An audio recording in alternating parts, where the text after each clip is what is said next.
Hey, folks, this is Mark with the Marc Lee Show, and we're definitely going to be having some fun here with some great conversation and things of that nature. So we're looking forward to having our guests join us very shortly. So hopefully they will be coming in the very near future.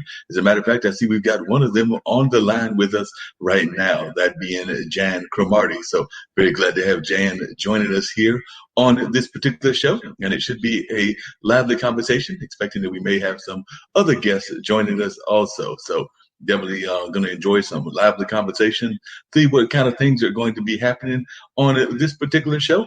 We are definitely excited about being here on this show and looking forward to some great conversations that will be had on a regular basis. So definitely looking forward to that. Hope that many of you will be looking forward to having the conversation with us on this regular basis. So definitely keep that in mind, and keep that in mind that we're going to be doing this show on a continual basis. Every week we'll be having some great music coming your way, and as well as some great conversations. So we'll be talking about music, we'll be talking about entertainment, we'll be talking about all kinds of things in our community. So we are definitely looking forward to that. And like I said, I am joined in the studio today by my man Jan Cromartie. Jan Cromartie is thinking about getting involved in politics, and a lot of things have been happening in our society, and a lot of things are going on that people are paying constant attention to. We're looking at things that have been going on. I mean, a lot of folks were having the protests here in Durham.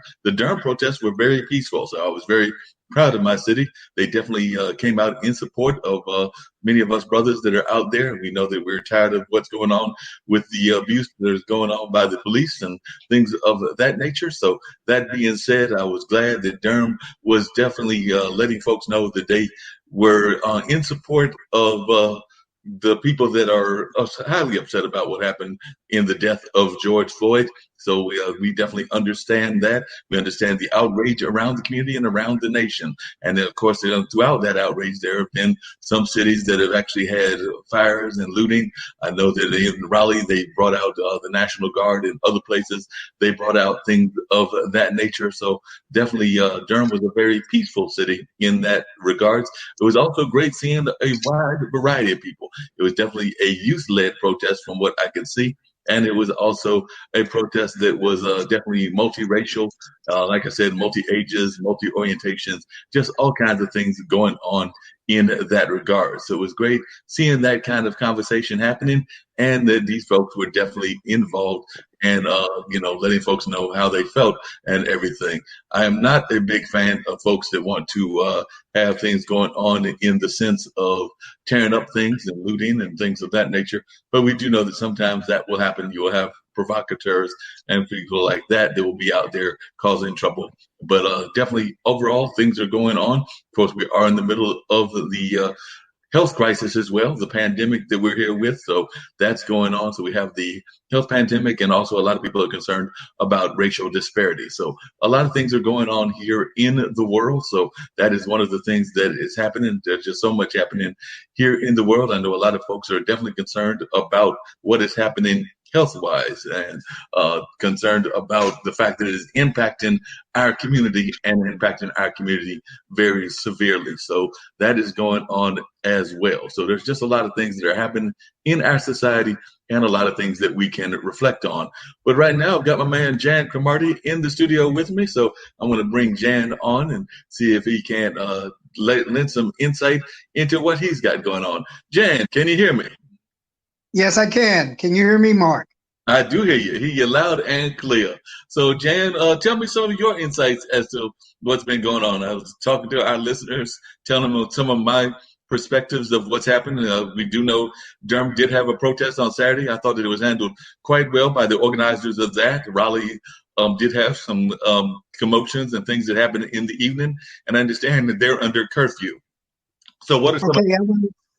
Okay, I want to thank you so very much, Mark, for having me here this afternoon. Certainly, there are many things that are going on, and I am so very proud of our Durhamites and Durham citizens that we had a peaceful protest. I was in attendance at that protest, taking a serious part in it. I was probably doing something I shouldn't be doing. I was doing a little campaigning, as I am running also for Durham County Soil and Water Conservation here. But getting back to the protest, we did tremendous. I am so proud again of Durham having a peaceful protest, and hopefully that can continue and not spill over to be like Lutheran and Wake County. I don't want to attack how things were done there, but like again, I want to go back to how proud we are, and we did better than most counties across the state as far as keeping peace, being cooperative. Exemplary behavior with getting our point across. So that was great. This system, systematic racism, has been going on, as you know, Mark, for 400 years. So I'm probably preaching to the choir, preaching to your listeners right now, that these are things that have been going on for 400 years during the civil rights time. And these officers, they're supposed to take these sensitivity classes, but those sensitivity classes, obviously, we being redundant about that.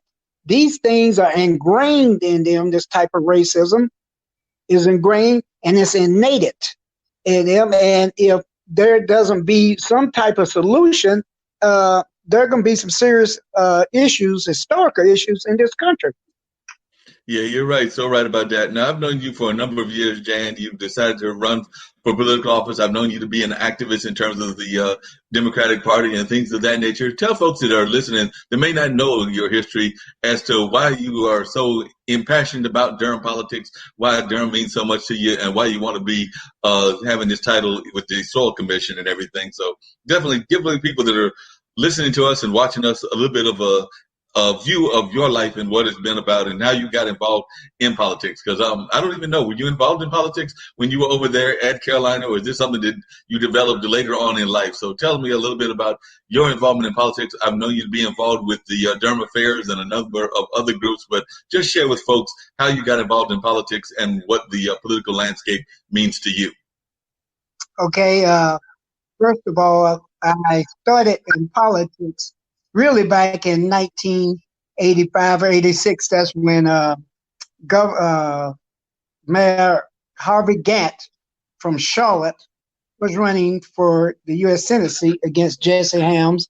And I did a lot of canvassing, knocking on doors, phone banking for him during that period of time. But I think it may go back as far as when I was younger, when Jimmy Carter was getting into office, and I was staying at my grandmother's, and we were waiting for the results, actually, Mark, from the election. And I remember at that present time, I had a tremendous toothache laying on her beautiful couch in my living room, and she gave me medication.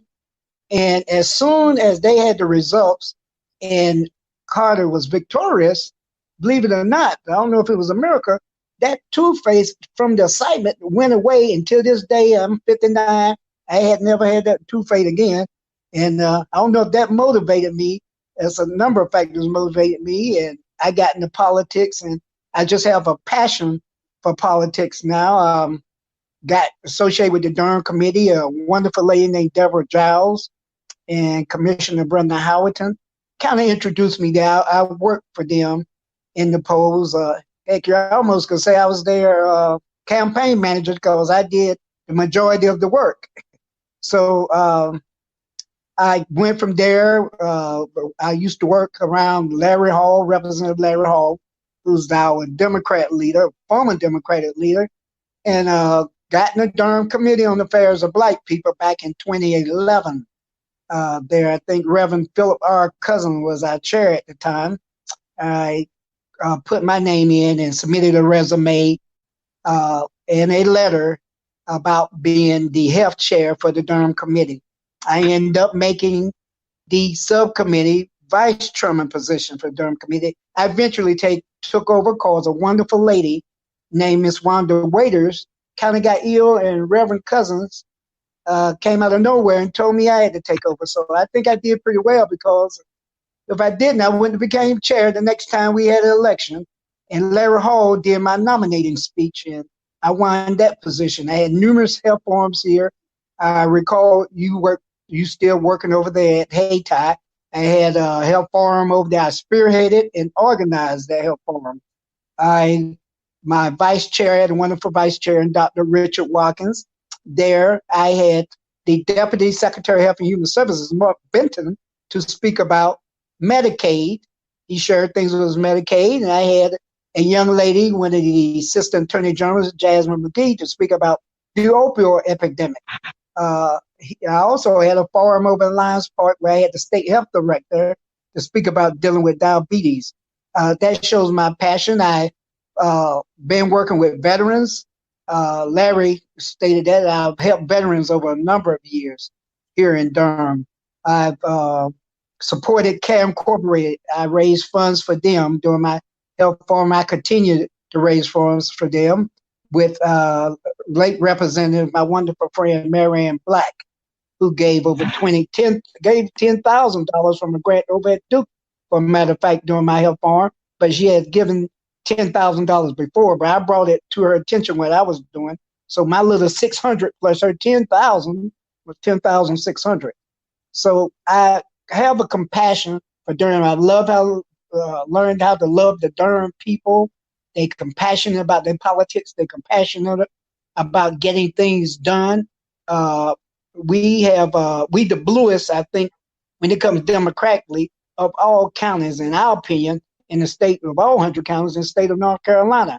So the reason I'm seeking soil and water position in conservation is because we need fresh water here, and we need good soil here. We need 70% of fresh water is used for agriculture in the world. I studied that, and we have a lot of agriculture here with our farmers in the state of North Carolina, and also part of that is land and soil that we need. I have concerns about us having, if anyone had read, it's been in the news about gas pipelines that North Carolina Department of Transportation have gotten together and put up a proposal to run gas pipelines along an American Trail. And they did it without informing Durham officials. But from my understanding, I talked with Senator McKissick this morning. He said those gas pipelines are not going to be as damaging as people think they are, because he said they do not rupture that quick. And also, from my understanding, I spoke with another politician, that the NCDOT, they handled those rails. And as you know, that the American Trail runs through there, and that's where we do a lot of our recreation.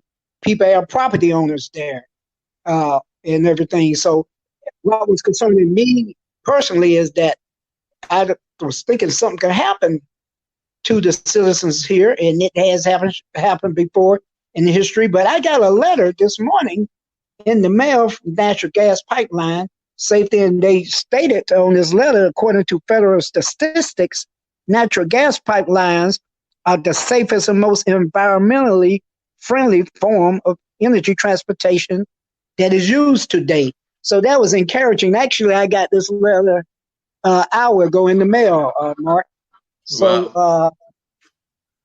You're definitely staying involved. There's no doubt about that. And it definitely sounds like you're very impassioned about running for this particular office and everything. I was just wondering, because you mentioned earlier your concerns about health and things of that nature, and I alluded to it earlier, how this pandemic is really hitting us and everything. And I know that's not directly related to soil and what you're running for, but I was just wondering some of your thoughts on what we're going through with the pandemic. And do you feel enough people are going around masking up and doing what they're supposed to do in our community in the sense of how we're handling this pandemic that we're in the middle of? So I was just wondering how you feel the whole thing is being handled nationally, statewide, and particularly locally. But I was just wondering if you could give some of your insight into how you feel we as an area are doing in addressing this global pandemic that we're in the middle of.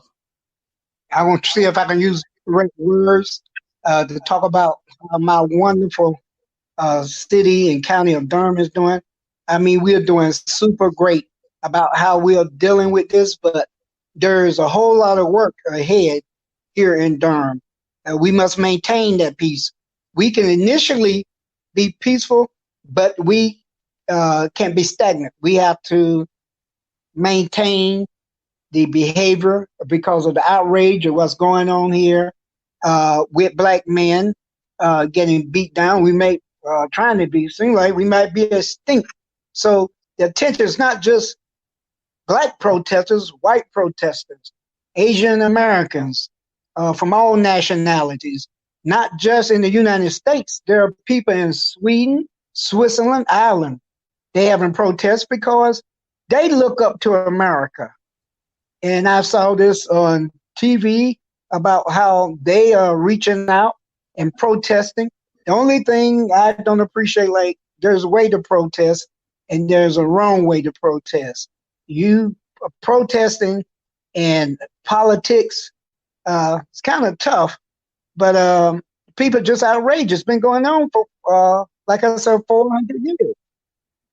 So I think Durham, getting back to what you stated, how I feel about how Durham doing, federally, on the federal level, I don't think they doing, I do not think they doing enough on federal level. And, you know, it comes from our president in the White House that can't decipher anything and attacking, want to point the blame towards other folk instead of the blame towards who has caused this issue here in across the United States. Because people, as you know, they have a certain way of thinking.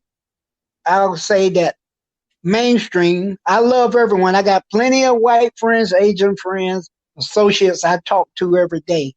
But unfortunately, in most white folk mind is that innate racism that's ingrained in them. And I don't know how many sensitivity classes they have to take. They must have to take sensitivity classes for the whole 365 days for the year and the next 10 years to understand that this is not going to be tolerated here in the United States. Yeah, definitely not going to be tolerated. We've got to do a better job of that and everything. But I was just wondering, you talked about definitely the things that are going on with the police and things of that nature, but also just in terms of the coronavirus, do you think that we're doing a good job in our communities as well as throughout the state and throughout the nation in terms of tackling this very difficult health issue as well? Because I do know that while you're running for soil commission, that the health concerns have always been a passion of yours. Like you mentioned, you did run for that. You did help put together that conference at the Hayti Center, and you've done a number of other health-related things when you had that position. So I was just wondering if you could tell me how you're feeling we're doing in the sense of taking care of ourselves on a health-wise as well, not just the health of what's going on with the police, but also our physical health and the way that we're dealing with this very serious virus that is going around. Oh, great. Durham citizens are doing a tremendous job. I like basically some of the things Mayor Sure is doing down here in Durham. He's putting a stay in order, and he's making in effect, and he's doing different phases from what the governor is doing. And I think to be honest with you, I think I've heard, and correct me if I'm wrong, that as far as Durham is concerned, we're doing better than most of the counties in the state of North Carolina.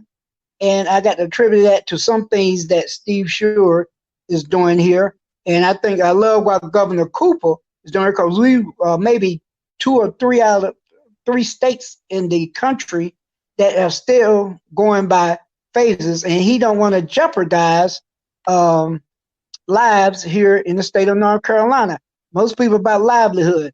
They want to get out on the beach like you, Mark, and things like that. Get out on the beach, don't have on face masks, be in crowded areas, do not give, as follow protocol, 6 feet away from each other. You got to have that PPE on, got to have that personal equipment, protective equipment on around here, and not go around here with these huckleberry attitudes. So that concerns me. We got folk here in Durham like that, but we're doing pretty well compared to most other counties, in my opinion, from what I understand and what I've read in the media. Yeah, definitely. It seems like we're doing a very good job. I have seen a number of people that are out and about that are not wearing the mask and the other things that they should be doing. But I would say the vast majority of the folks that I see are definitely taking this very seriously, and they're definitely concerned about their health and their well-being. So even the protests, I noticed that most of the protesters that were out there were wearing the mask. I mean, definitely it's hard to social distance when you've got hundreds, if not thousands of people around you. So it's definitely hard to social distance in that sense. Now, is this going to be your first time running for political office? And what are some of the things that you've learned from other political candidates? I know that you're friends with Larry Hall, you're friends with a number of others that have run for political office. So I just wanted to know what some of the things that you've learned in terms of politics and everything.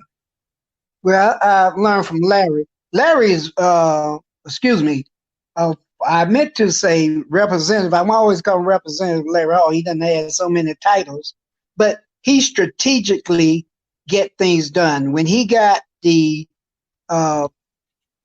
Democratic seat here, you know, he had to go to upon the Senate to get that position. He could have retracted and still got, but he had courage enough. I don't know if it's because he's a lieutenant commander in the Marines, but he has tough hide. He went there and he sat in front of those GOP folk, and they loved what he had to say. So they decided that they wanted him to be the representative. So and get that position that he got with the military affairs position that he has right now. I think Larry's the Secretary of Military and Veterans Affairs, and he's doing a tremendous job there, from what I understand. I hadn't had time to keep up much with him because I go be busy one way, he be busy the other way.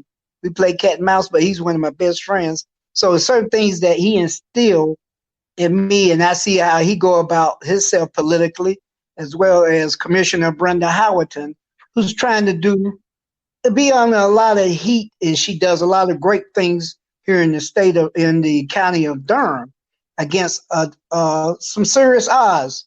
And I don't want to speak on the odds that she deal with. We all know what they are, especially folk that should know in the Black community.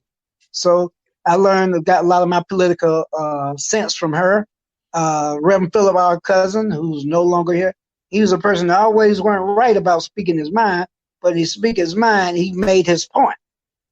So those just some of the few of the people. Also, I want to put in there Miss Minnie Ford, who was my English teacher in 1985. She always encouraged me to focus on my political and social work and don't allow myself to get distracted by other things. So I'm thankful for having those folks in my life politically.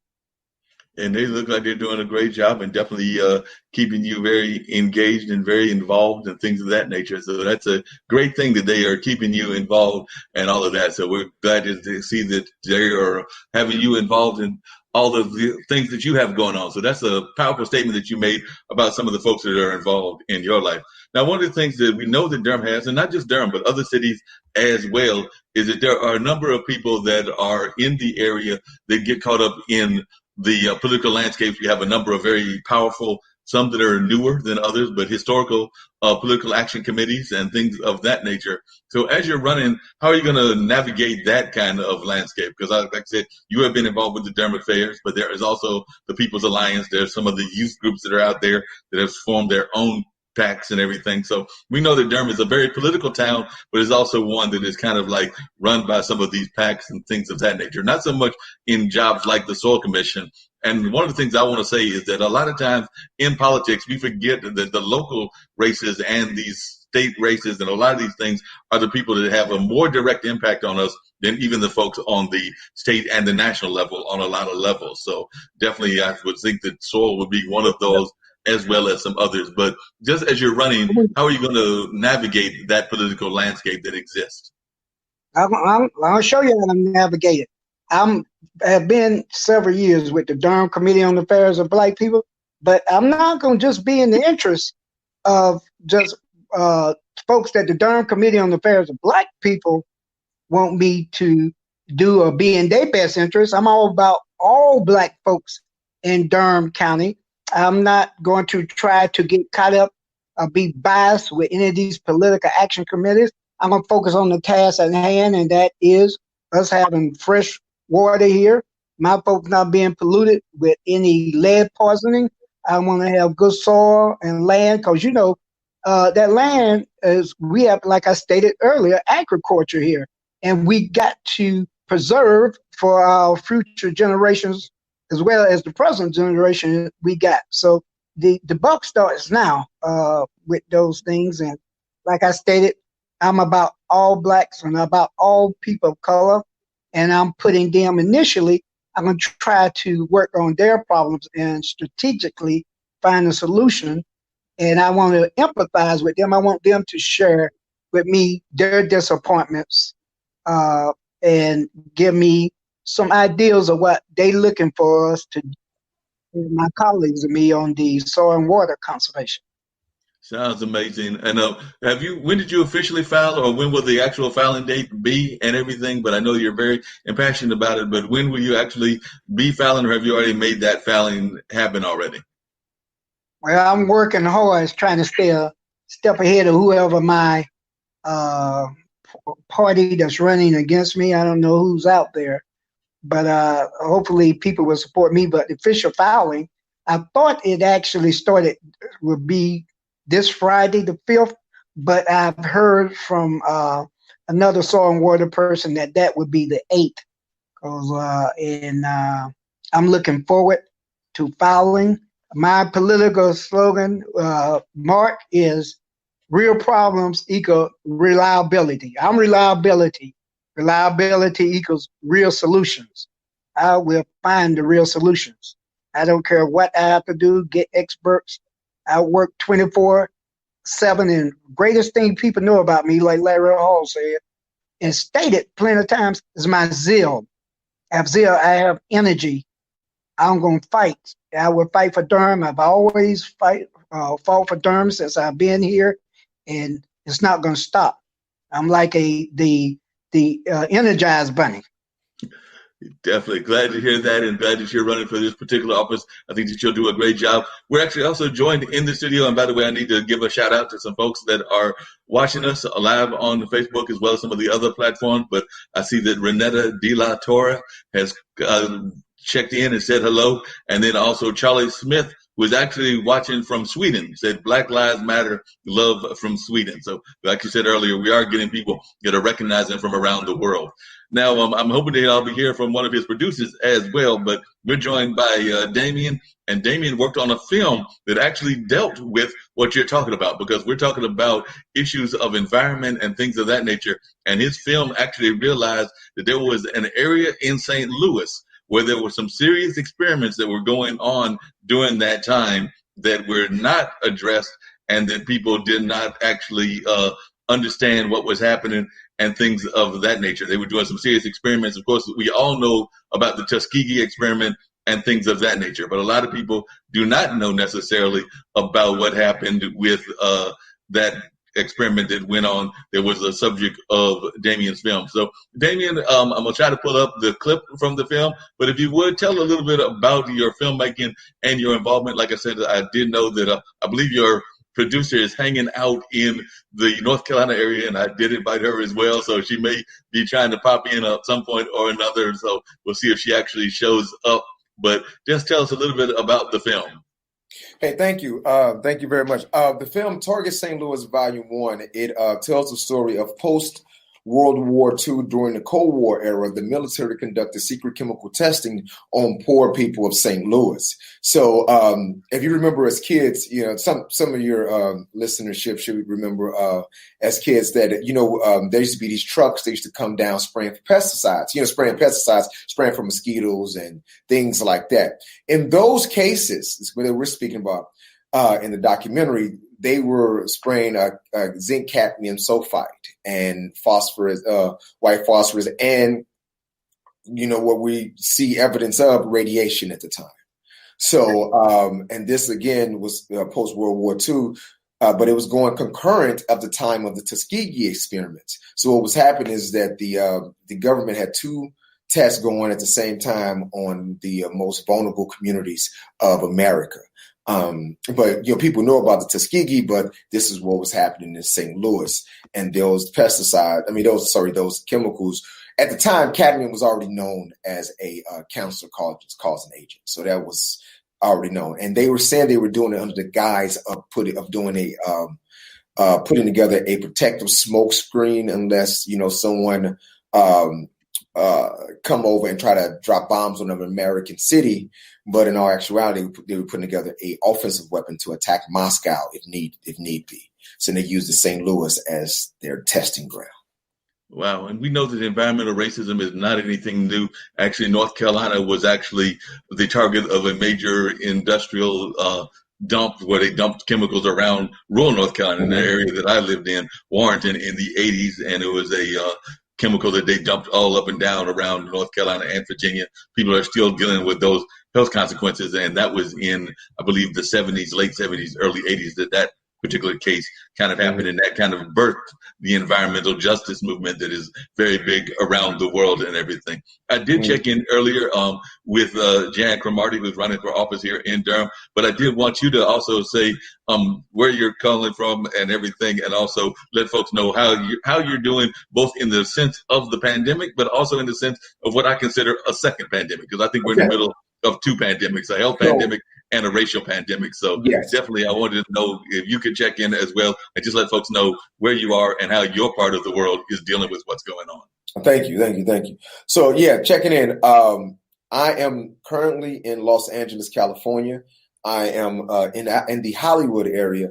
And it's, during the first pandemic, the corona, it was locked down, and, the entertainment industry, everything is shut down. So, we can't really work. So that's that element. So you're working on a lot of things internally and building projects. And, I use that time as, an additional time for me to break back open a documentary and go into it and keep some fine tuning. And then we had got some more evidence and documents that from the lawyer who handled the class action lawsuit that was surrounding this. He was able to send us over some new documents that we didn't have at first. So we were able to go back into the documentary and implement those type of things. Since we have this time, we had partnered with the Historical Society of Missouri, and we are planning to have our screening March 22nd.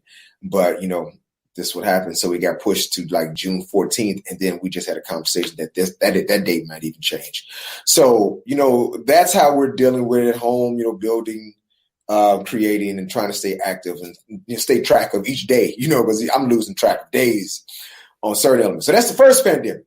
So, but now this new pandemic, which is not new, really, to just be honest, it's not new at all. This has been going on for so long. I've been protesting for a long time. I've been engaged in politically engaged for a long time. I worked for a super PAC that helped get Obama elected the second term, a Twitter running. So I'm just, my level of engagement within the community and politically is active, right? So when I go to protest, I go to, there's some protests turn to riots, unfortunately, that we have to navigate from, things like that. So I'm just saying I'm very seasoned.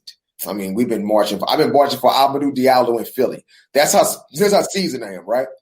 I have never seen anything that I saw on Saturday when I was out protesting for what's happening. I had never seen this in my life. Right. So what did you see, Damien, that you saw was different? Because like I said, I've also been involved in protests, but I was just wondering, one of the things that I noticed that was different was because we know that the looting does happen. It's happening before. It happened with the Watts riot. It happened with the Rodney King riots. It happened with a number of riots. So we know that there's sometimes an element of people that are going to be destructive. And I would argue that they're on both sides. They're on both the left and the right side.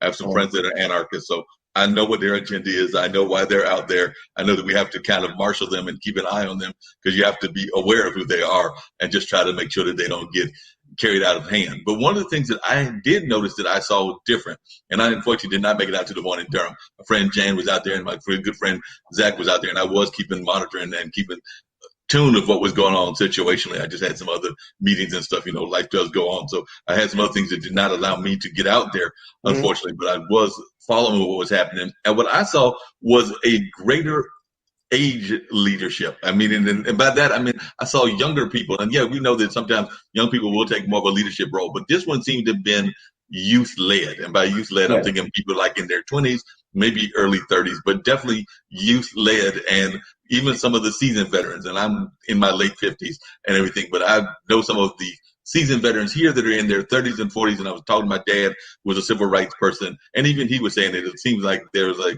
new generation is coming out. And one of the things that they've done is it seems to be a broader coalition. I mean, I think I saw, and Jan alluded to this earlier, I saw more Latin Americans, Asians, well, maybe less of the Latin Americans because they got their own concerns with ISIS and things of that nature, but definitely a broader coalition across ages, across races and classes, and even among orientations and different other kind of ways that society tries to divide us. So we do know that, the certain person that's sitting there in the White House, that orange person, that we might have to see that he is galvanizing a certain people, but I'm thinking that he might be galvanizing some of the progressive elements as well. So you're over there in Los Angeles. Did you see something similar there, or what was the thing that you noticed that was different? I guess is what I'm really asking.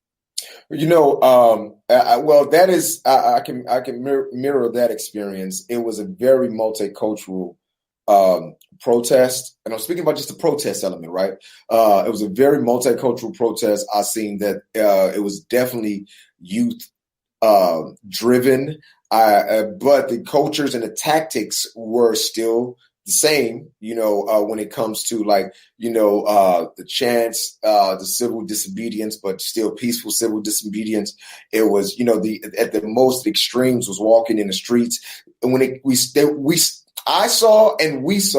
stopped people from tagging and doing things that would inflame the police and things like that, or make this situation something that it doesn't have to go. We were stopping them actively, right? But the thing that brought me pause, because I just had never, this was just so new to me. I was walking down, we were on Fairfax. I'm on a bicycle though, so I'm on my bicycle and I'm going up, and I'm going from the front and from the front to the end of the march on my bike, riding back and forth.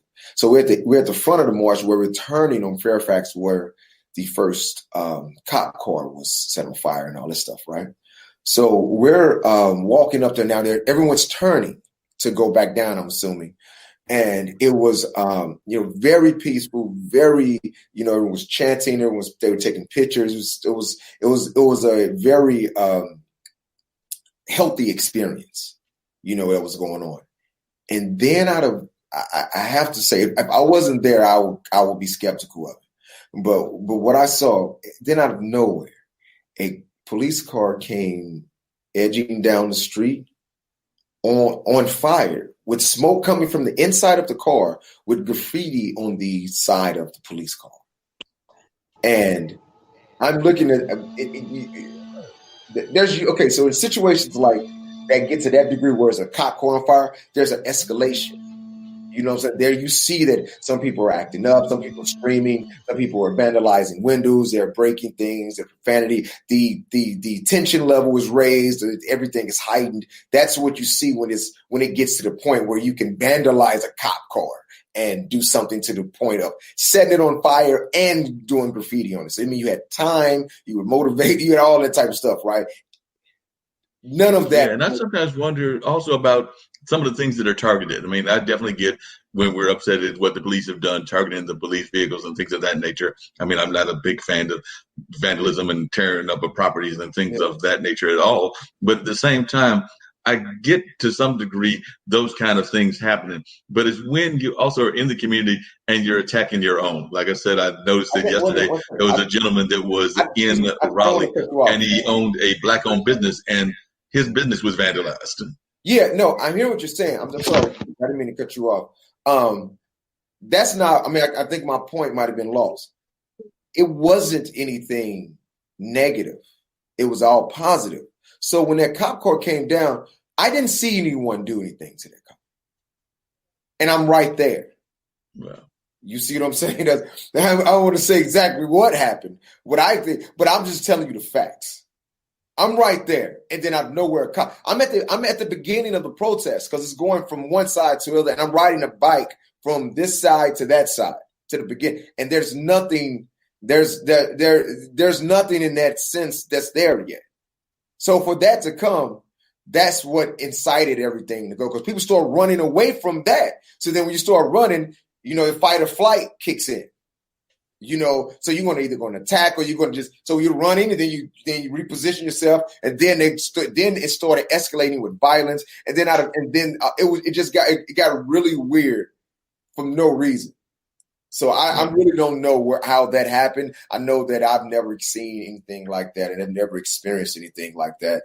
And I've been around a lot of protests in March, and that seemed very, very weird and odd. It's almost like in some cases, some of these things may even be, I hate to put it this way, but I'm just going to put it out there and put it bluntly, that some of these things may be planned by certain forces that are trying to disrupt the protests. All evidence lead to that. I mean, if you have, and listen, I welcome someone to show me a video of that person attacking that cop car and setting it on fire and spray paint, that particular one. If someone comes up with a video and show, hey man, see, you missed this, I'll be like, wow, that blew my mind. I don't know how I missed it, but I'll accept it. But until I see that, I'm just going to tell you what I saw, and it just tripped me out, man. It really tripped me out. That seemed very, very intentional and out of the ordinary for the tone of the protests that was happening. But I do know that you also need things like that to escalate a situation, so for certain tactics to be enforced. I do know you need provocation. I do know that. You see what I'm saying? So it's a strange time. Yeah, definitely. You need those kind of provocations, and you need things like that. And I mean, I've actually sometimes and we know historically this happened, but sometimes if you bring the National Guard, and we had the National Guard come to at least 2 of our cities here in North Carolina, that also will intensify matters, because they're going to come with a different kind of vehicle and things of that nature.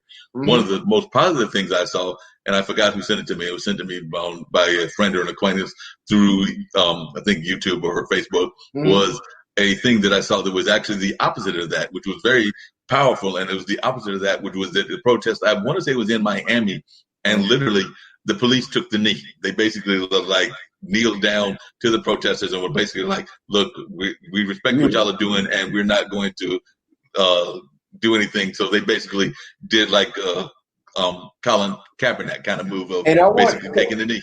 How did that, I didn't see this. So how did that protest go? From what I understand, that actually was one that was a little bit less violent, less of the things. And I think part of that was because of the way the police handled it. The police handled it by basically giving respect, saying that this is what we have going on and things of that nature. So definitely, I think it was a much better situation and all of that. So I definitely want to bring Jan back into the conversation as well. But I see that we're joined by your producer, and I'm going to try to see, and Ankit is usually my producer, hanging out and helping me with these things. So I'm going to try to share the screen and see if we can get the clip of the film up. We were talking about that earlier, but I'm going to see if we can't pull this off. So we'll see how good I get to be on Chrome tabs with pulling this off. So let's see if this actually works or not. We can do it. I believe it. You got faith in me? I got faith in you. We're going to see if this works. Won't he do it? I see Charlie Smith, Black Lives Matter from Sweden, is up there. That's dope. Yep. Sweet.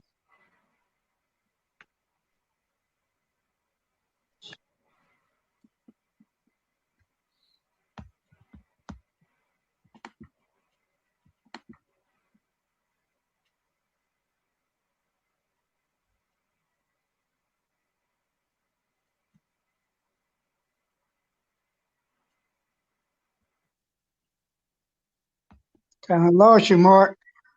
You lost me? Oh, okay. Hold on, Zack. Cromartie, we're going to continue the conversation with you, but I definitely want the video to keep playing too. Sure.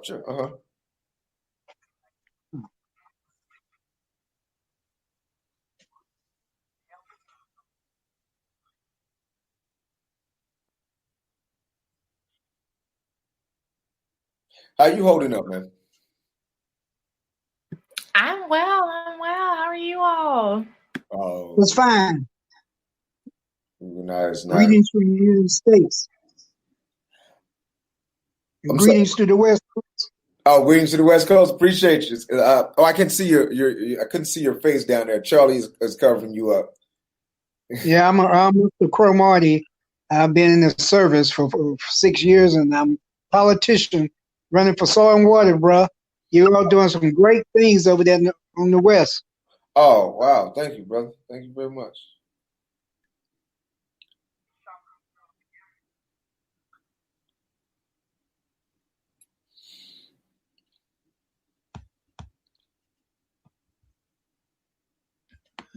All right, I think we pulled that off some kind of way. So I hope that they got a chance to see a little bit of what that was all about and everything. If you would tell folks, and I'm gonna bring him into the conversation. We were talking about St. Louis, and I definitely mentioned the environmental racism that exists throughout the country. And I actually need to turn that volume down a little bit. But that being said, tell us how you got involved in the project. We were talking to Damien, but I'd like to hear how you got involved in the project and also your assessments of St. Louis. And I tell Damien, I think that Bruce told me that you snuck into the North Carolina area, even though you were doing this project between St. Louis and everything. But I think Bruce told me that you snuck into my home state. Yeah, so I am originally from Durham, North Carolina, and with this, whole pandemic, I ended up coming back home, and I'm with my parents. So I was like, let me come back here. But I lived in Los Angeles, California, for the past 3 years. For the past 3 years. All the timing is all over the place, and that's where I met Damien. We met through a film festival called ABFF, American Black Film Festival, and we just stayed connected. So through that, he was like, hey, I see that you've been producing events. Would you like to, be a part of my project? Because it is something that I was trying to get into, film, TV, and film producing. So I said, yeah, let's just jump right in. And I've been loving it ever since. I truly love documentaries. It's on its own. That's something that I definitely watch myself. So being a part of it, mostly in post-production, because I already came in after the film was already shot. Outside of a couple pieces that Damien did go to St. Louis to pick up, I worked on that production for that virtually. But I've just been all post-production editing sessions, making sure that we have different people, linking Damien with different people, making sure we have PR on the side. It's like every aspect of the post-production and social, that's what I've been doing. So it's been pretty good. I'm really enjoying it. I didn't know that much about St. Louis before I started. I've been to St. Louis, but it was only when I was young. So now I'm seeing this side and getting to know different people who are natives of St. Louis. It's been really cool. And Damien's a great person. It's like you would never even think he's from he talks about St. Louis, but he's lived. I'll say, let me get that correct. He's lived in so many other places. It's just kind of like, you from St. Louis? I'm thinking he's from, the East Coast like us, but he reps it hard. St. Louis Cardinals. I will not get off the phone without him talking about that. I'm truly there, and I can't wait to be able to go and visit again after all of this is over, so we can have all of our film releases there. So I'm excited about that. Yeah, sounds amazing. Now, what is it about St. Louis that appealed to you, Damien? Because like I said, we know St. Louis has got a rich history in terms of civil disobedience. I mean, there were definitely some cases even before what went on with George Floyd that were St. Louis based and that were going around what was happening in that community and everything. So what particularly drew you to St. Louis, and particularly the environmental side of what was happening in St. Louis? Because we know there's some other places even down around Mississippi that would have faced some environmental issues and things of that nature in our community. So what brought you to this story? What brought me to the story is that me and my grandmother, we communicated before she passed recently. She used to mail me letters, and we used to sit and talk about the letters. Most of the letters were about family members, gossip, talking about this, that, and things or another. But and then there'd be news clippings sometimes. We'd talk about, politics and stuff. And in this particular case, she sent me this news clipping of some testing that happened around this community that she grew up in. She felt like she had been a part of it. So I called her up, we talked about it as we usually do. And then I started to do some more investigation into it. And I felt like it was really, it was horrendous what happened to us, and then not having any type of follow up or any type of acknowledgement of how you treated people. And so I decided to go into the documentary, and I started investigating and started contacting survivors and start building a narrative around that, and we start telling the story. So that's how we came about. So it started with a survivor, and that's how we came to it. My grandmother.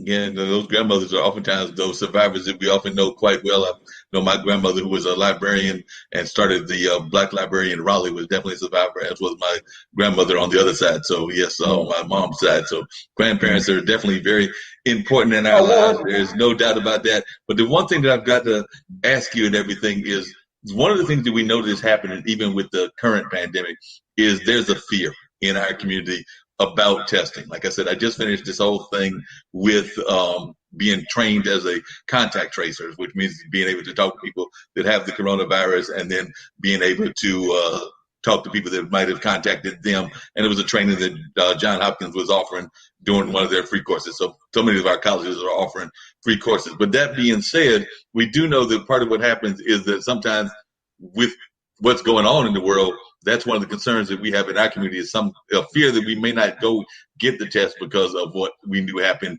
historically. Mm-hmm. Is there any fear, and this is for both you, Emma, as well as you, Damien, that might cause a problem even in the showing of the film? Because yes, it's a very powerful story. It's a story that needs to be told.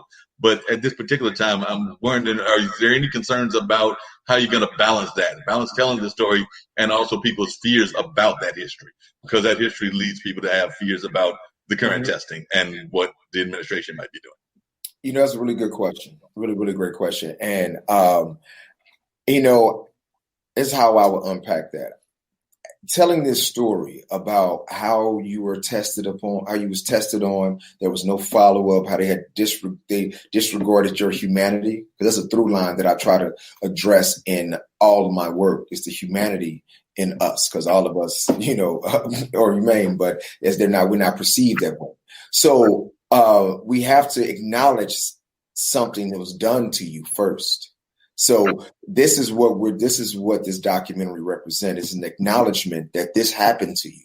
You are not crazy. You are not, these are the rumors that you heard about are not just rumors or folk tales or allegories that we pass down to help protect us from everything that's been perpetrated against us for so long. No, this is true. This is a fact. So they need to acknowledge this, and then we can move on from there. And within the documentary, our elders and our survivors say, hey, ain't nothing really going to change for me at this present moment, because I've lived my life and this, but I'm doing this for the next generation and future generation. So you don't have to put up with this. And so you can call attention to things like that. So that's one of the issues that we want to make sure that we address in the documentary. Now, so to talk about, it kind of been leading into the story of how African Americans tend to fear to go to the doctors and the hospitals. That is a valid fear. So I want to make sure that is a very valid fear, and I understand. And documentaries like Target St. Louis Volume 1 is bringing to light what happened to you is real. So it's not just in your mind, like kind of racism. You can still be a racist. Just call it, just say it's racist. So we can stop thinking that we crazy. You ain't got to change your tactics, but at least acknowledge it. At least give us peace of mind, because peace of mind is priceless. So when you have peace of mind, you can move in different places. You can build foundations because you're at peace with this. So now you can act out accordingly. So I think that's the first thing, and I think that's why we need documentaries and tell stories like this. These things happen to you, and we're going to acknowledge this, and then we're going to go from there. But first, we have to acknowledge that you did this to us. Yeah, it's been even interesting watching the way that the protests are handled differently, because we've seen how the protests that were done by the open the states kind of protests were done. Those folks were walking in with AK-47s and everything else, and walking in with all kinds of equipment, or even not even the protests, but the big gatherings. Here in North Carolina, we had people going to NASCAR. I think this weekend they did a NASCAR race. I know last weekend definitely they did one, and it was not given the same kind of reaction as our protests were given, even though they were a lot more volatile in my sense of what they're bringing to the table of the activities. group than what we actually saw among our community. Like I said, our community I saw was a very diverse group and everything. And yeah, there might have been elements within that group, but I just thought it was really interesting the way that these two groups were treated totally differently within of a couple of weeks. Mm-hmm. Yeah, but I mean, I'm sorry. I feel like I'm monopolizing. Someone else, please. No. I totally agree. I think in terms of this documentary and COVID and what everything is happening, that this doc will show, you know what, these things have happened in our community before. So we need to make sure that we actually speak out, that they targeted St. Louis because it was a community that they didn't think people were going to talk about it. They didn't think people were going to say anything. And Damien is now saying stuff who is the next generation under after all of it has happened. So we also look at COVID and the rates within the African-American community and with minorities, that it's rising in those rates. And the fact that we already have, as a Black community, different problems that will, allow us to have COVID even more. I don't know if that was the right terms of that. It's just kind of like we have to make sure that we're not just sitting back. We're not just allowing them to say, we need to know where these testing centers are. We need to know how can we be able to, work from home at our place. How are we getting the stimulus check? How are we getting the things that we need? We need to make sure that as a community, we're speaking out, because as in Target St. Louis, they did speak out. They didn't say what was going. They said what was going on when things and areas were being sprayed, but nobody went to anybody. Nobody said stop. Nobody said, what are we doing? So we need to make sure that now. What'd you say? No, I was saying, and just to adding to your point, and in St. Louis, they intentionally did not tell the population that they were doing this test. I mean, this is by their own documentation. This is not like me just making this up or Emma just pulling this out of, a press release somewhere else. No, this is their own documentation that said they intentionally didn't tell the people of St. Louis.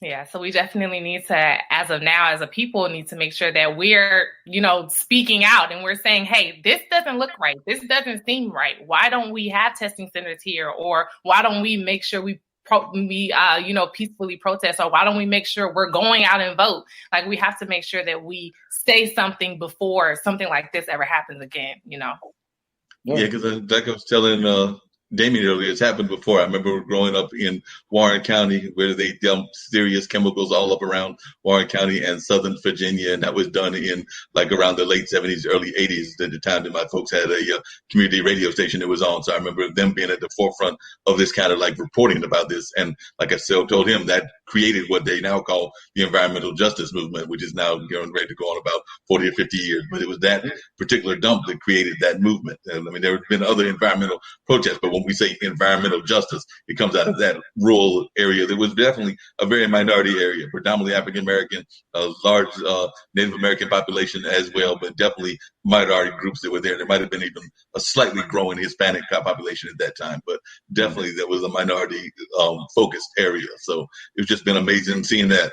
And you both brought up the importance of elections. Like I said, I got my good friend Jan Tremarty running for a local soil commissioner office and everything. So it's very important that we have these kind of things happening where people are being realizing that it's important, even with what y'all are talking about. We need to have people not just on the national level. Yeah, we need somebody to take out the orange man in terms of not having him in the White House for another 4 years, but we've also got to find ways to actually engage our local politics as well. Yes. Mm-hmm.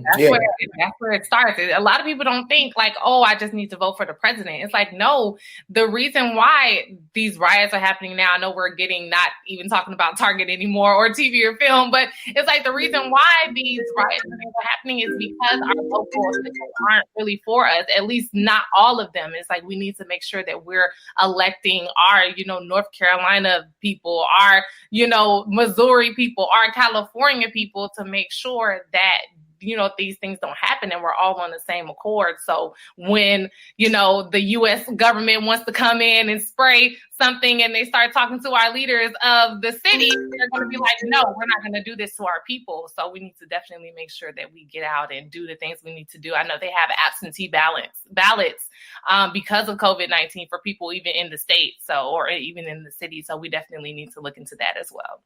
Yeah, because I know that's one of the big conversations they're having is about voting by mail and things of that nature. They're definitely looking at that possibility. I'm actually a fan of that because I think that we need to find ways to have a greater democracy. But then again, I'm also a fan of us eventually getting a third party because I'm not too convinced that just Republicans and Democrats is enough. We might need some third party stuff going on. Hey, I'm with you on that. Mark, I need a touch. I want to touch with you just a moment here. Excuse me, Damien and good lady. She was talking about how you doing this afternoon. Mr. Cromartie here, running for Soil and Water here in Durham, North Carolina. Absentee ballot starts September the 9th. You were just mentioning that, so I want to inform you that that will take place on September the 9th. I think everything possibly going through email now, and I want you guys to, whoever you may know, your colleagues and friends, hopefully they will put their support behind me. I'm, like I said, soil and water, conservation here, got to have fresh water for agriculture, at least 70% of it in the world, and land, and got to prepare for, preserve for our future generations. And that's what I'm all about. My campaign logo is real problems equals reliability, which is me, equals real solutions. So keep me in mind, and I am not a crook now. I love it. Yes. All right. Appreciate you there, and definitely running for that office and everything. But so you're open to that possibility too, because I'm a big fan of us getting rid of the Electoral College as well as possibly some third-party candidates. Yeah, definitely. I definitely appreciate the third-party candidates. Man, I've been a registered independent since 2002. Yeah, so we definitely got to figure out your vote should matter. Your vote should count for something. So you have to align with the people who are aligning with you. I love my independence. Mm-hmm. Yeah, we got to have that independent voice. That is very true. So what message would y'all give about, that's the other thing I want to ask y'all, both of you, Emma, as well as you, Damien. We're hearing the conversations that the film industry won't open back up till the end of maybe the middle of next year. I said I started to say the end of this year, but I'm hearing talks of maybe even spring or summer of next year. What are you hearing in Los Angeles? What are you hearing in the documentary community? I mean, whenever we reopen, I'm actually on the board of the Carolina Theater. I know we're going to have to space 1,000-seat theater. That's the bigger theater. There's several smaller ones there, but we're going to have to space it out. So there's maybe, if we're lucky, a couple hundred people in there. We're going to do that 6 feet separation and everything. But just in terms of actually creating product, what are you hearing? You know what, man? It's one of those situations that it's so uncertain. People, any policy or any plan someone put in place, everyone's going to shoot it and criticize it and shoot it full of holes, and then the next one is going to be presented. So I don't know. We really just don't know, in my opinion. I've heard that everyone's waiting to see what Tyler's going to be looking like, and he's saying he's planning on opening in July. Again, this is what happens when you're an owner. You know, you can do what you want when you want to do it. So if your state is allowing you can do what you want. So Tyler said he's going back in production in July. So I think what the industry is doing is going to take a step back and see how it turns out with him and using I want you to see the parallels, using him and his productions, those people of color, as a test pattern to see how it's going to work out. You know what I'm saying? So that parallels with Target very easily. But that's what's happening. I know production is shut down. And because there's a lot of protocols being put in place, wearing masks, gloves. Some people, they don't know if that's going to work. Then they want to see if you want to quarantine the actors for at least the actors and production for at least 2 weeks before we go into shooting. Then that costs a lot too, because it's per diem. That's contract. We don't even have the language to address this, and you know how important the language is when you're dealing with certain things for your lawyers and stuff like that. So that's how bad it is, and that's how much in flux it is out here, from my understanding. Everyone's trying to figure it out, but no one has a real plan of rollout yet, and there's a lot of wait and see because no one wants to be liable. So that's the biggest. So yeah, I'm thinking July, August. But the ramifications and repercussions of this is just so crazy to me. Like the Emmys, Oscars, all this is done. No celebrate, because all those are celebrations. Right. Yeah, so everything is a bad taste to celebrate right now. You know? It's just like, why? It's like, who knew that this was really going to happen and that it was going to be this impactful when it first started? People were like, oh, it's just going to be 2 weeks. March will be back open in April, and now it's June, and it's like, 2021 is what it's been looking like. But I've been fortunate to be on the back end and in front and behind of the camera. So I've been doing a little research, and like Damien had said, Tyler Perry and his production, I know when it kind of first started in March, he actually had some of his people, they actually did do that quarantine and stayed on the actual his studio lot when it first happened. So that was something that I know a lot of people were like, oh, we're about to be here for like 2-3 weeks to finish filming out that.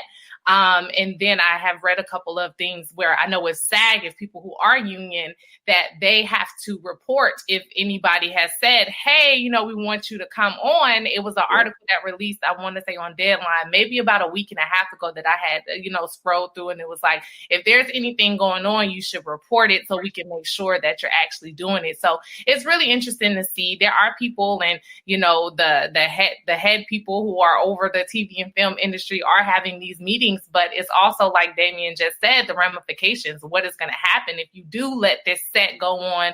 We don't want to have, the main actor getting sick. And then that's a whole nother lawsuit right there. So we have to figure out what is that, that verbiage. What is it?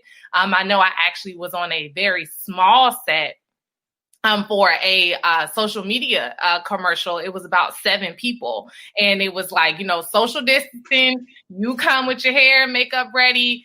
The camera will be here. You stay over there. I literally stayed in my section. I walked to my point of line. They told me what to do. And I went back to my corner. So it was very interesting. But that was something that I had to figure out. Am I going to actually do it? But we talked before. Everybody said that we're going to do this. They had masks. They had hand sanitizer. We had gloves. It wasn't any crafty. It was, you come in at this time, you get out in 2 hours. So it was very interesting. But we'll see, especially how you said, about, the Carolina Theater. How are we going to do theater anymore? How is Broadway going to work? How is that going to work? People love that. And it's just kind of like, these are lives. This is the whole industry that people live on and thrive on, that you see, we're binge watching stuff.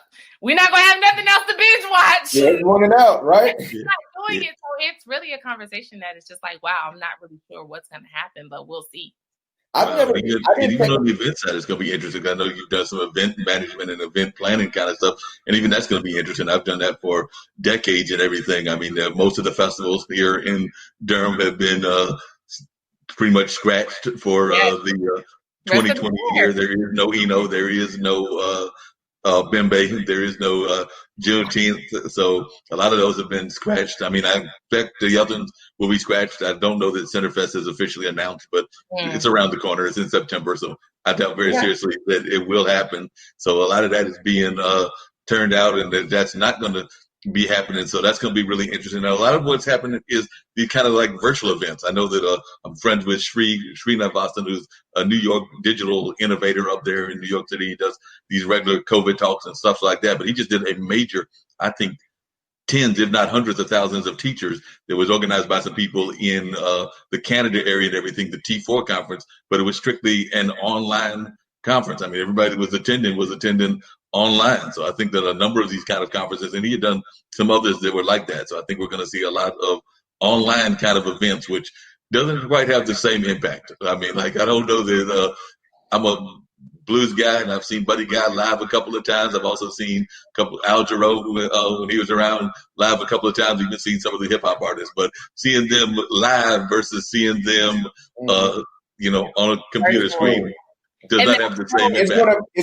It's going to be an interesting situation. I mean, that's a conversation that Emma and I got to have soon about about the screening. About our we want to have our friends and family and crew screening, because everyone at work wanted it, people who want to check it out, and then we got to have our premieres, and those 2 screenings are in person, and actually you make a presentation at those screenings too. This is your coming out party, So you try to each screening that I've ever had, I've tried to have food, catered, drinks, presentation beforehand, usher into the evening, wrap out, cocktail, something to elevate the experience, because we all know how important the experience is when you're viewing something. So now it's all new rules now. So I'm really trying to find a better way to engage and elevate an experience with people that might have to be online. So it's just a conversation. It's no one wants it. I was on the set. I've been on the set that what she just described is that 6 feet away.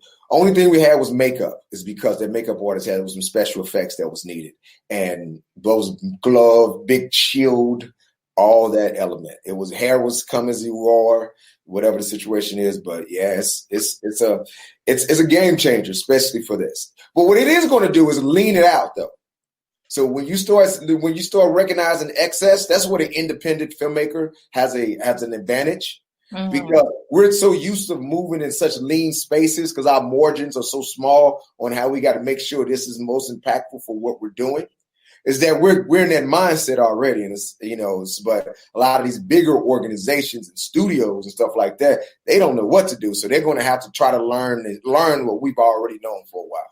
Agreed. There might be some major shakeout that goes on, because I know even in the podcasting world, the guy that one of the main producers of this show in terms of the IBM TV network, he's always talked about the fact that there's so many podcasts out there and so many things. He has a thing called Podcasting Thursday, but he's talking about the fact that those of us that have done it 5 years, 10 years, we'll probably be in the game for a while, but a lot of other people will probably fall by the wayside. And when you got the health issues and some of the other issues that we've been talking about happening, that makes the falling happen even quicker. So I think we're even seeing that on the corporate level. So you're right.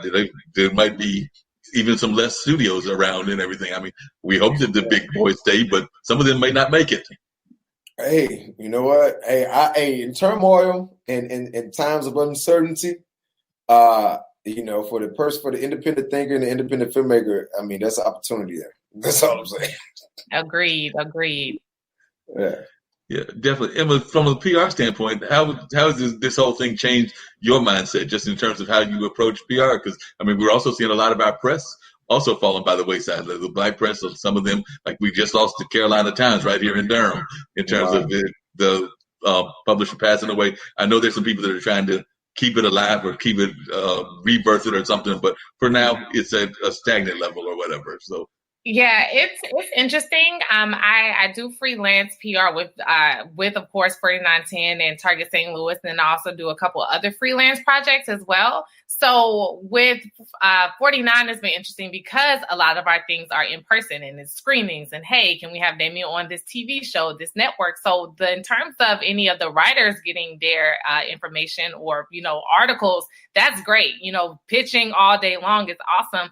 But in terms of some of the other events that I've worked with in PR, it's just kind of like, okay, now we have to go virtual. If everything we've done was meet and greets or listening parties or viewing parties, or we have a, talk back, a lot of things have conferences. It's like, that's not going to happen anymore. So it's really trying to figure out like, okay, what are we going to do with this client? What are we going to do with this event? Now everything has to be virtual. And it's also about a money thing now. Everybody has to change their rates. We're not paying for a venue and a caterer and a, and goodie bags. It's now, okay, how much can we pay for this speaker to sit in front of their camera and give their information? We're not paying hair and makeup. We're not paying transportation. It's just like, it's that info. And it's also, how are we able to make somebody pay to get on their computer to have that same revenue. So it's been really interesting. I think in terms of pushing out content has been good. But when it comes to a lot of the, like you said, the publishing companies, it's just like, well, we can't be in the same room, with our computers, or we have to now work from home. That's like the hard part, because it's really is I need to make sure I have this book, or I need to make sure I'm talking to my coworker to make sure this is the right information. It can be really hard with, not having maybe the even right Wi-Fi. It's like now we're at home. So it's really interesting. I'm definitely coming from the PR standpoint, but online, people who are journalists online or writers online, they're doing good because now they have content as long as people are pushing, but in terms of events and actually saying, you know what, there was a school that shut down. And it's just kind of like, you have to think about different things. Like, there are companies and people who aren't able to survive because their thing was that physical printout. And now it's like, that's not going to happen because we can't have the people actually in the actual offices to make them happen. So it's really interesting.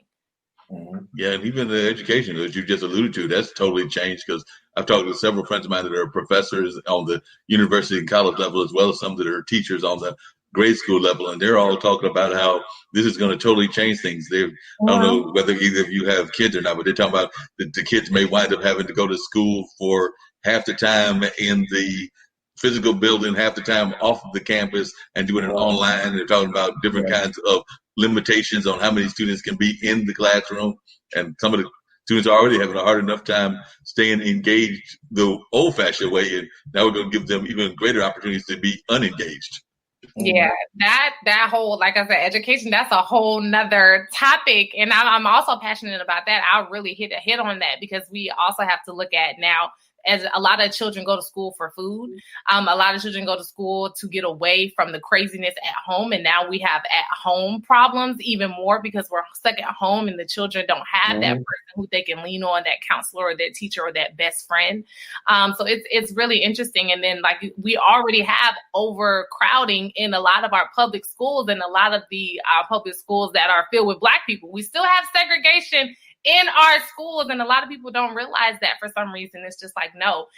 So it's just kind of like, how can you go from a class of having, you know, maybe 50 people in one class to now it's only 5? It's like, where are the other 45 going to go?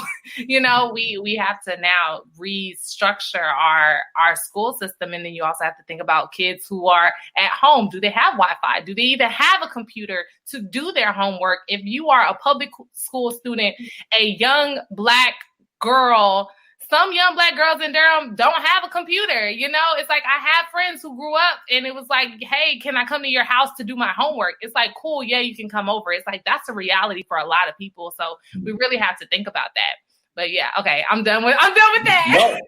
No, you're absolutely right. And that's something we've got to deal with. And a lot of that's very serious and something that we have to think about on a regular basis. We've actually got Gary to wind up the show and everything, but I've definitely enjoyed having both of you on, along with my friend Jan Cromartie. But just a couple of things before we get off and everything. For those of folks that are listening that are thinking about getting into either film or PR, what advice would you give them? And also, I'm going to let you, it's a platform. It's my platform. So I'm going to say, if you could give some advice to the Orange Man, what advice would you give him as we're dealing with these racial pandemics and the other pandemic, the health pandemic, and things of that nature? So we'll start with the easier one, which is advice to our peers and everything. Then we'll go to the harder one. Ladies first.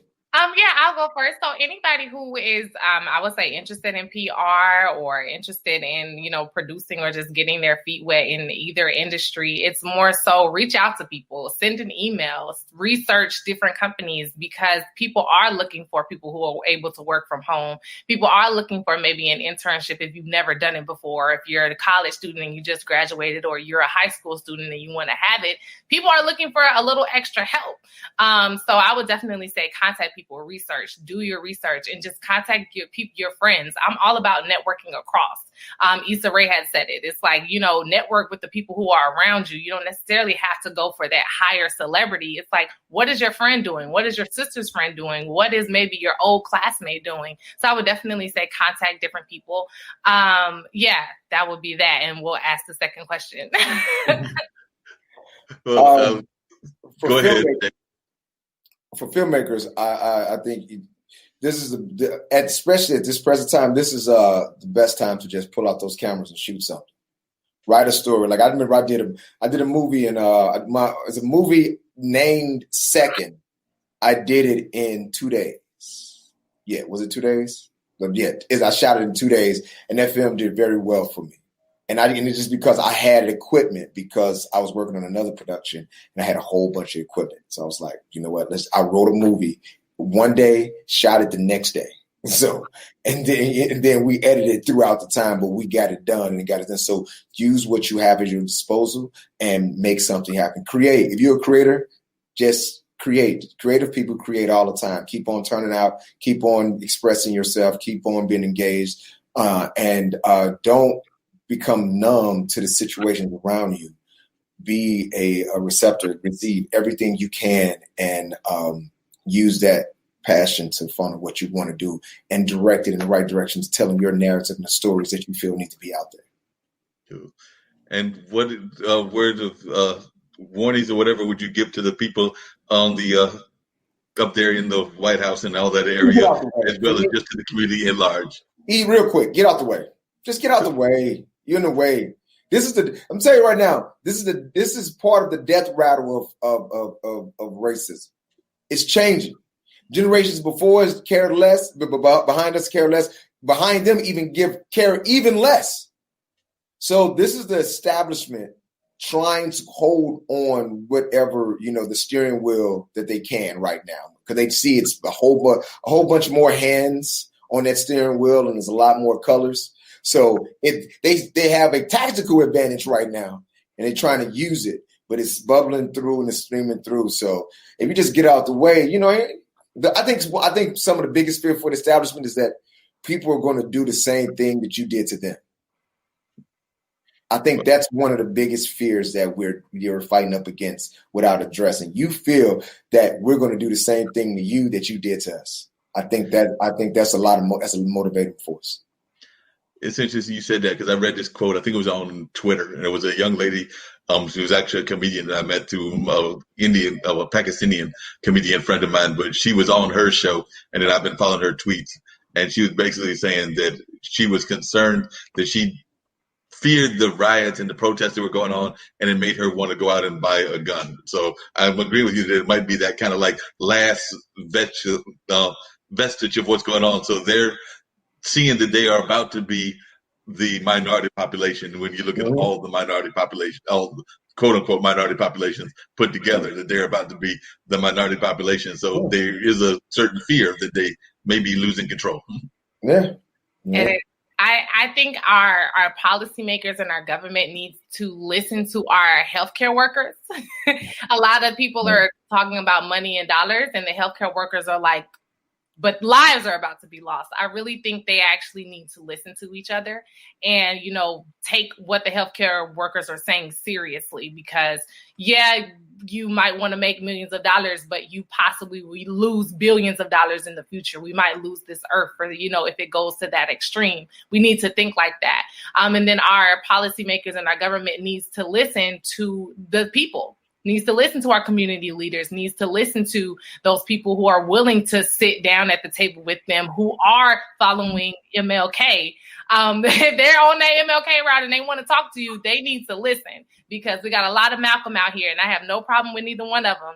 But if there are people who are willing to sit down and listen to government and listen to policymakers who are the leaders of the land, leaders of our people, they need to listen to them if they don't want this to continue. So that's what I would say, is to listen. Definitely. Well, I appreciate having both of you, Emma as well as Damien, on the show. I'm sure that Ankit and Kim, who are the folks that actually are some of the main folks behind this particular platform, would also say the same thing, as well as some of the other leadership, because we've actually got folks that listen throughout the world on this platform. Ankit, one of my producers, is actually out of India. Kim is actually just around the corner in Raleigh, but we've got some other folks in Australia and throughout the area. So we've definitely got folks that are listening on a worldwide platform here. So definitely appreciated you being on, just like I appreciated Jan Cromartie being on. And I have to have you come back on another Monday afternoon when y'all are able to come and talk about the different things that are going on in the world. But definitely appreciate you being on here and everything. Just really quickly, if folks want to get in touch with you, give them your social handles real quickly, and also the same for you as well. So as I'm thinking about that, if you want to give you the social handles, that would be greatly appreciated. Emma? So I am at From Emma J on Instagram. Like, there's something from Emma J, at From Emma J. And for all social media platforms, for me, it's Damien D. Smith, at Damien D. Smith. It's just the spelling of my first and last name and middle initial, DAMINDSMITH.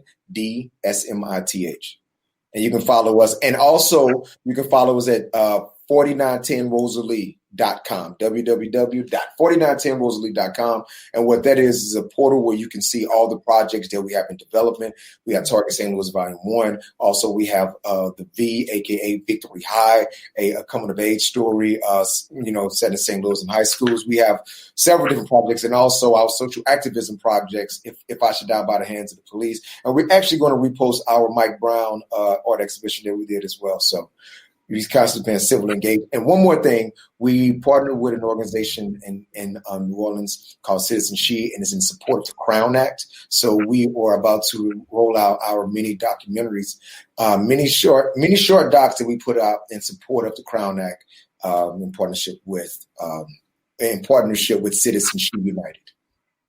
So great thing, and I definitely appreciate the conversation and the show. Like I said, we're going to wrap it up right now, but definitely thanks for being on and sharing all that great information. And do know that you're welcome to come back on any Monday that you're available. And of course, there's some other platforms that I've told you about as well. But whether it's this platform or some of my other platforms, you're always welcome to come back and share what you're doing. Oh, thank you very much. Thank you for having me. Thank you for having us. Thank you for having us. Appreciate it. Thank you. Take it easy. God bless. All right. Well, that wraps up this particular edition of the radio show with Marc Lee. So definitely appreciate you and everything. So definitely, I think we had a very powerful conversation about a lot of things, everything from the pandemic on to race relations, on to health concerns, on to various other things that were going on in the world.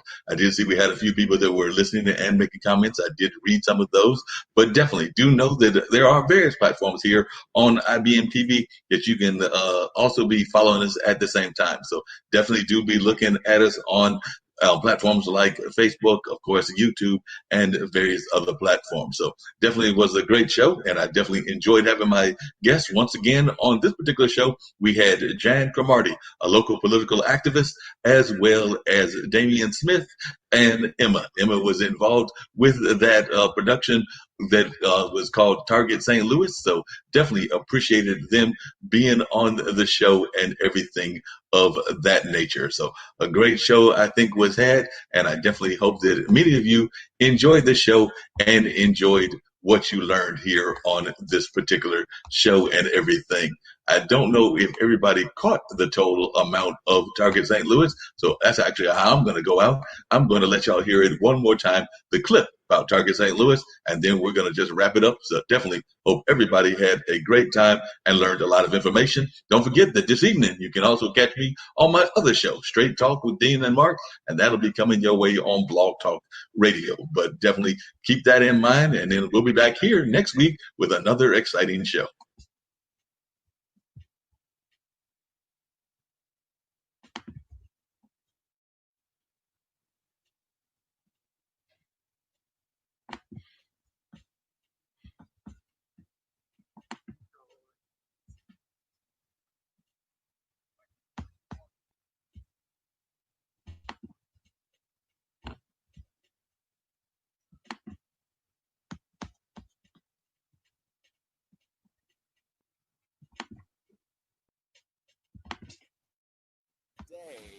This is where most of the testing happened back in the 50s and 60s. People living at the complex. This next story is so unbelievable, we didn't think it could possibly be true. Our I-team has learned the United States military conducted secret tests on thousands of people in St. Louis. 10,000 low-income people, and according to research that will go public today, this is where most of the testing happened back in the 50s and 60s. People living at the complex unknowingly inhaled this compound morning, noon, night, so the government could measure its effects on their lungs. And it was for a purpose.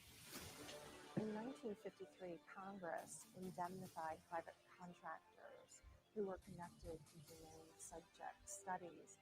A black man from down south would only go to certain locations.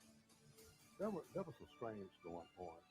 We had no idea what it was, other than the fact that we were told at some point in time that they were spraying for insects, mosquitoes, and things like that.